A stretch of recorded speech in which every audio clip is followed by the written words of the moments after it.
এখন সচরাচর যৌথ পরিবার দেখা যায় না, বলা গেলে দেখাই যায় না। তবু এই দেখা যায় না এর মধ্যে আমাদের পরিবার একটি। কবেই আমাদের পরিবারে ফাটল ধরতো যদি না চাচা আব্বু আব্বাদের মধ্যে অটুট বন্ধন না থাকতো। ও হ্যাঁ, আমাদের বাপ চাচা 4 ভাই এবং 2 বোন, সবার নিজ নিজ সন্তান রয়েছে। আমার বড় চাচা প্রায় 30 বছর ধরে দূর প্রবাসে থাকেন ওনার ছেলে ও স্ত্রীকে নিয়ে। বড় চাচা সৈয়দ হেলাল, ওনার 3 ছেলে। বড় ছেলে সৈয়দ জাইন, মেজো ছেলে সৈয়দ জায়ান আর ছোট ছেলে সৈয়দ আরশ। গত 12 বছর ধরে ওনারা দেশে আসেননি বিভিন্ন সমস্যার জন্য।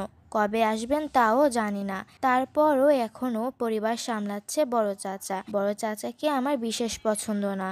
দ্বিতীয় আমার আব্বা আর সেজ চাচা সৈয়দ সোহেব। চাচ্চুর 1 ছেলে 1 মেয়ে। ছেলের নাম ইরহাম আর মেয়ের নাম অনিকা। ইরহাম হলো আমার বন্ধু আর অনিকাটা নেকা হওয়ার দরুন একে আমি 2 চোখে সহ্য করতে পারি না। ছোট চাচ্চু সৈয়দ সোহেদ, ওনার 2 সন্তান, বড় মেয়ে আরিশা আর ছোট ছেলে আহান। দুটো দেখতে পুরো রসগোল্লার মতো গুলুমুলু সাথে সাদা।